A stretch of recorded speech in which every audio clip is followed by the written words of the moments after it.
Hi dear students, कैसे हैं आप सभी लोग। I hope you all are doing great. मैं अंकिता, आपकी English educator, and welcome to my channel and welcome to our English crash course series.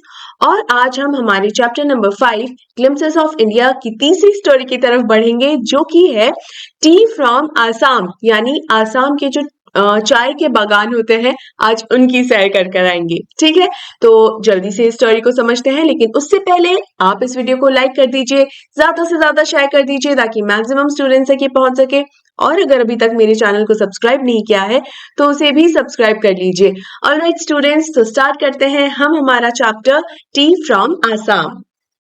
ये जो स्टोरी है टी फ्रॉम आसाम, इसे लिखा है आरूप कुमार दत्ता ने। आरूप कुमार दत्ता ने अपना बचपन आसाम में ही बिताया था, इसीलिए वो आसाम के बारे में बहुत ही अच्छे से जानते हैं। और कोई इंसान आसाम में रहे और यहाँ के चाय के बागानों को ना जाने, ये तो हो ही नहीं सकता, क्योंकि आसाम के चाय के बागान पूरी दुनिया में मशहूर है। इस चैप्टर के थ्रू आरूप कुमार दत्ता ने हमें चाय से जुड़ी हुई कुछ इंपॉर्टेंट बातें, उनसे जुड़ी हुई कुछ लेजेंड्स यानी कुछ पुरानी स्टोरी जो है वो भी बताई है, और आसाम को टी कंट्री क्यों कहा जाता है ये भी बताया है। तो चलिए जल्दी से हम स्टोरी को जानते हैं। अब इस स्टोरी की शुरुआत कैसे होती है। दरअसल दो दोस्त होते हैं, राजवीर एंड प्रांजल। प्रांजल होता है आसाम से और राजवीर है दिल्ली से, और ये दोनों ही दोस्त दिल्ली में स्कूल में साथ पढ़ते हैं। गर्मियों की छुट्टी में प्रांजल राजवीर को ऑफर करता है कि चल आसाम घूमने चलते हैं। अब प्रांजल, जो कि हमेशा ही आसाम में रहा है, उसने हमेशा चाय के बागान देखे हैं, तो उसके लिए चाय के बागान के बारे में जानना या उन्हें देखना कोई एक्साइटमेंट क्रिएट नहीं करता, उसके लिए वो कुछ भी नयापन नहीं जगाता है। लेकिन राजवीर जो दिल्ली से है, जहां बहुत भीड़ भाड़ होती है, बहुत पोल्यूशन है और ग्रीनरी बिल्कुल भी नहीं है, उसके लिए आसाम की ये ट्रिप सिर्फ ट्रिप नहीं बल्कि एक एक्सपीरियंस होने वाला था। तो ये चैप्टर में स्टोरी की शुरुआत ही किस तरीके से होती है कि ये दोनों फ्रेंड्स ट्रेन के कंपार्टमेंट में बैठे होते हैं, और एक टी वेंडर जो होता है, चाय बेचने वाला, वो आवाज लगा रहा होता है, चाय गरम गरम चाय, चाय गरम, यानी चाय बेच रहा होता है। प्रांजल तो अपनी डिटेक्टिव स्टोरीज को पढ़ने में बिजी था, वहीं राजवीर चाय से जुड़ी हुई हर बात को जानना चाहता था। ये कंपार्टमेंट में जितने भी लोग बैठे हुए थे, सब चाय पी रहे थे, और चाय पीते पीते राजवीर जो है वो एक इंफॉर्मेशन देने की कोशिश करता है प्रांजल को कि पता है पूरी दुनिया में रोज कितने कप चाय पी जाती है। अब प्रांजल तो एकदम अनइंटरेस्टिंगली बोल देता है, कितनी पी जाती है भाई बताओ। 80 crore cups. Yes, Rajveer answer देता है कि करीब 80 करोड़ कप चाय रोज पूरी दुनिया में पी जाती है।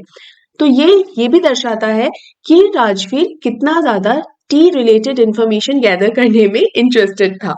नेक्स्ट पॉइंट देखते हैं, टी गार्डन सीन। अब जैसे जैसे आसाम नजदीक आता जा रहा था, वैसे वैसे ही धीरे धीरे टी गार्डन्स भी नजर आते जा रहे थे, और हमारे राजवीर की खुशी का ठिकाना ही नहीं था, और उसकी नजर पूरी तरीके से ट्रेन की खिड़की से बाहर ही अटक गई थी, क्योंकि जो चाय के बागान दिखाई दे रहे थे वो उसे बहुत ज्यादा मेस्मराइज कर रहे थे। यानी मेस्मराइज करने का मतलब है एकदम मदहोश कर देना, कि बहुत खूबसूरत नजर आ रहे थे। उसके अलावा जो ये पूरा सीन जिस तरीके से एक्सप्लेन किया गया है चैप्टर में, वो कुछ ऐसे है कि पहले तो उसको चाय के खेत नजर आ रहे थे, उसके बाद उसको एक बिल्डिंग भी नजर आती है जो कि बहुत ही बदसूरत होती है, सच एन अगली बिल्डिंग, और वो समझ जाता है कि चाय के बागान आ चुके हैं, क्योंकि ये जो बिल्डिंग है वहां पर चाय बनने का ही काम होता होगा, और चूंकि धुआं निकलता होगा जिसकी वजह से बाहर से वो बिल्डिंग बिल्कुल भी अच्छी नजर नहीं आ रही है। उसके अलावा उसे दूर दूर तक जो है जो टी बुशेस होते हैं, यानी चाय पत्ती के जो झाड़ होते हैं, दूर दूर तक वही वो नजर आते हैं, और जो टी प्लगर्स भी नजर आती हैं वो भी एकदम डॉल लाइक नजर आती है, कि जैसे डांस करती हुई गुड़िया होती है, तो प्लास्टिक डॉल्स की तरह वो से नजर आती है।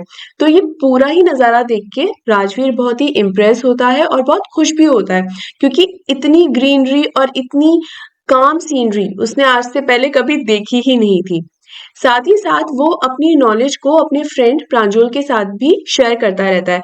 अब यहाँ पर एक जबरदस्त आयरनी ये है कि ऑल्दो प्रांजल को ये सारी इंफॉर्मेशन जो है, जो टी से रिलेटेड है, वो बिल्कुल एक्साइट नहीं करती, लेकिन अगर आप दूसरी तरफ देखें कि प्रांजल जो कि टी एस्टेट्स में ही रहा है, और उसके जो पिता हैं वो भी टी स्टेट के ही मैनेजर हैं, उसके बावजूद प्रांजल को इन टी स्टेट्स के बारे में, आसाम की चाय के बारे में उतना नहीं पता है जितना हमारे राजवीर को आज के दिन पता है।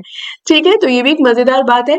जब ये 80 करोड़ चाय के कप रोज पी जाती है पूरी दुनिया, ये भी जब हमारे प्रांजल को पता चलता है ना, तो ही वाज क्वाइट शॉक्ड कि सीरियसली इतनी ज्यादा चाय कंज्यूम होती है पूरी दुनिया में।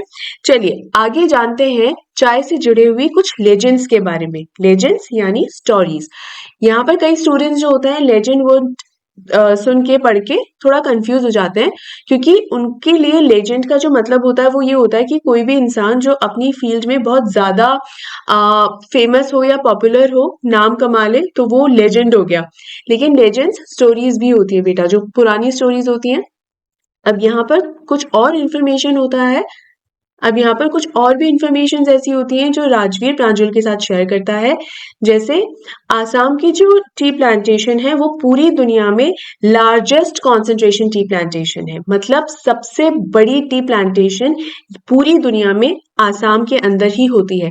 अब अगर आप सोच रहे हो कि what is this concentration of tea plantation, तो यानी इसका मतलब होता है चाय के जो बागान होते हैं जहां चाय पत्ती उगाई जाती है उसे ही कॉन्सेंट्रेशन ऑफ टी प्लांटेशन कहा जाता है। पूरी दुनिया में सबसे ज्यादा कहाँ होती है? आसाम में, पूरी दुनिया में। ठीक है, जो दो इंपॉर्टेंट स्टोरीज या लेजेंड्स जुड़ी हुई है टी के साथ, ये भी एक इंपॉर्टेंट पॉइंट है क्योंकि इस पर भी क्वेश्चंस बनते हैं। एक जो स्टोरी है वो है एक चाइनीज स्टोरी, जिसके अंदर एक चाइनीज राजा था जिसे गर्म पानी पीने की आदत थी। एक दिन उसके पानी में कुछ स्टिक्स गिर गई। उस पानी को पीने के बाद राजा को ये रियलाइज हुआ कि इसका टेस्ट भी बहुत अच्छा आ रहा है पानी का, महक भी अच्छी है और वो थोड़ा तरोताजा सा फील कर रहा था, एकदम रिफ्रेश फील कर रहा था।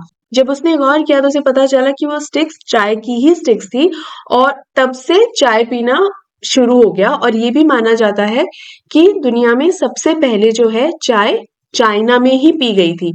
इनफैक्ट चाय से जुड़े हुए कुछ ऐसे वर्ड्स हैं जो सुनने में भी चाइनीज ही लगते हैं। जैसे शुगर को हिंदी में हम क्या बोलते हैं? चीनी। और चाइनीज को भी हम हिंदी में क्या बोलते हैं? चीनी। तो ये जो चीनी चीनी वर्ड है, चाय शब्द जो है, ये माना जाता है कि चाइना से ही आए हैं। ठीक है, इसके अलावा एक इंडियन लेजेंड भी है। एक बुद्ध डिसाइपल था। डिसाइपल का मतलब होता है फॉलोअर, किसी को मानने वाला। तो बुद्ध को मानने वाला एक व्यक्ति था जिसका नाम है बोधि धर्म।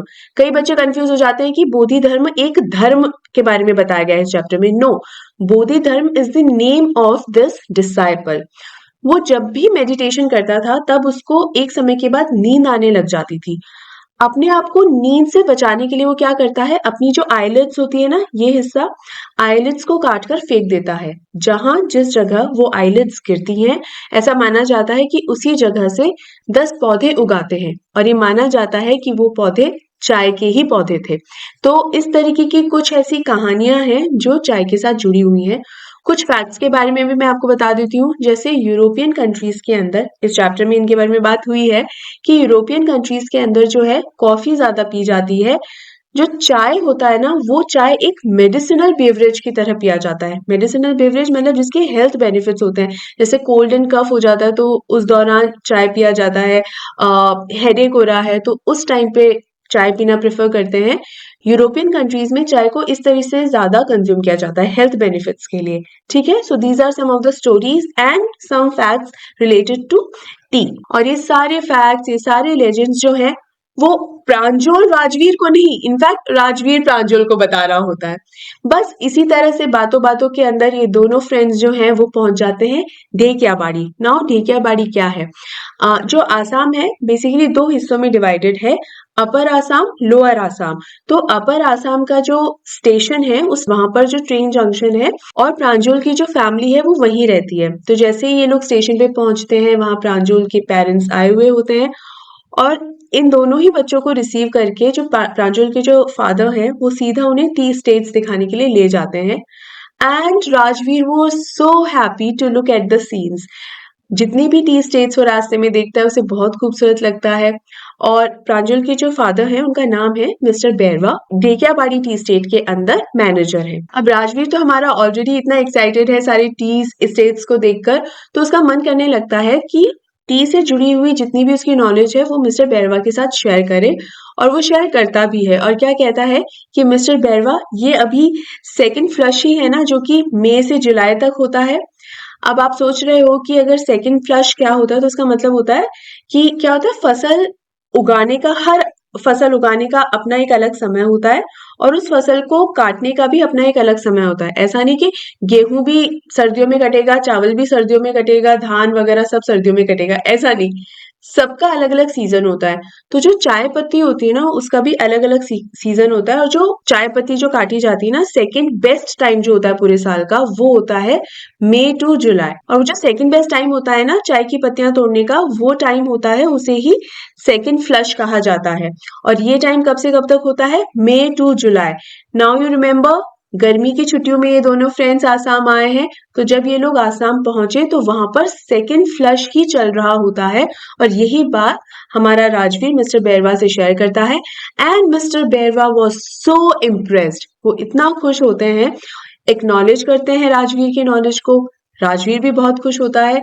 इनफैक्ट मिस्टर बैरवा इसलिए भी खुश होते हैं कि राजवीर, तुमने यहाँ पर आने से पहले अपना पूरा होमवर्क किया है, विच मीन्स कि भाई यहाँ आने से पहले चाय के बारे में लगता है तुम सारी की सारी जानकारी लेकर आए हो।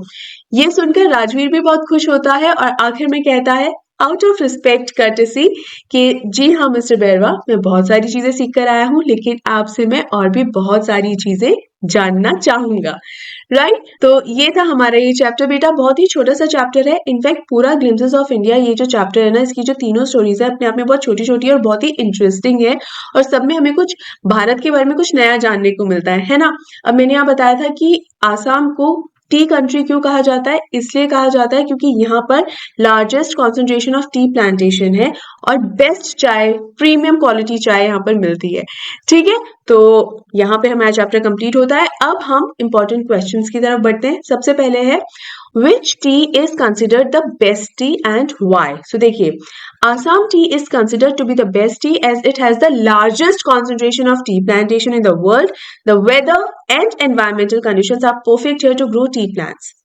तो यहाँ पर देखिए, जो टी प्लांट्स को उगाने के लिए बेस्ट वेदर होता है, सबसे सूटेबल वेदर होता है यहाँ पर।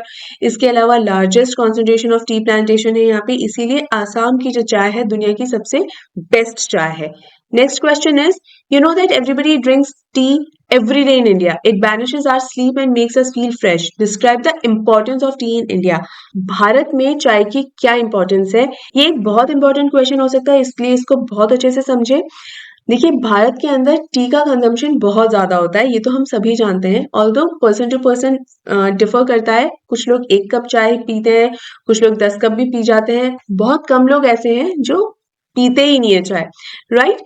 लेकिन इंडिया में जितनी भी चाय प्रोड्यूस होती है, उसका 70% कंजम्पशन इंडिया में ही होता है, 30% ही एक्सपोर्ट होती है। इसके अलावा चाय प्रोड्यूस करने में इंडिया ने चाइना को भी मात दे दी है। और यहाँ पर जैसे मैंने बताया, largest concentration of tea plantation है, यहाँ का वेदर सबसे ज्यादा सूटेबल है और इसीलिए यहाँ पर लोगों को चाय की वैल्यू भी बहुत ज्यादा है, बहुत पसंद करते हैं चाय को। और भारतीय घरों में दिन की शुरुआत ही एक प्याली चाय के साथ होती है, ये तो हम सब जानते ही हैं। तो चाय जो है हर घर के लिए बहुत ही ज्यादा जरूरी ड्रिंक आज के दिन हो गई है। इनफैक्ट कोई गेस्ट भी आता है ना, तो हम उसको चाय जरूर ऑफर करते हैं। ठीक है, ऑल्दो कॉफी भी करते हैं, ऐसा नहीं है, लेकिन चाय सबसे ज्यादा कॉमनली ऑफर की जाने वाली एक बेवरेज है। ठीक है, इसके अलावा tea industry is the second largest employer in the country. So ये कुछ रीजंस हैं जिनकी वजह से जो टी है भारत में बहुत ही ज्यादा इम्पोर्टेंट है। ये तो दोनों क्वेश्चंस हो गए। इसके अलावा एक क्वेश्चन कई बार और पूछा जा सकता है और वो है टी प्लगर्स को लेकर। टी प्लगर्स को लेकर क्वेश्चन आता है कि इनका जो प्रोफेशन है या काम है वो बाकी प्रोफेशन से अलग क्यों है। तो इसमें आप क्या बताओगे? जो टी प्लगर्स का अपीयरेंस है वो बताओगे, और टी प्लगर्स किस तरीके से अपना काम करते हैं या उनका ड्रेसअप किस तरीके से, आप वो पूरा बताओगे। तो अपने आप पता चलेगा कि दूसरे प्रोफेशन से टी प्लगर्स का काम कैसे अलग हो जाता है।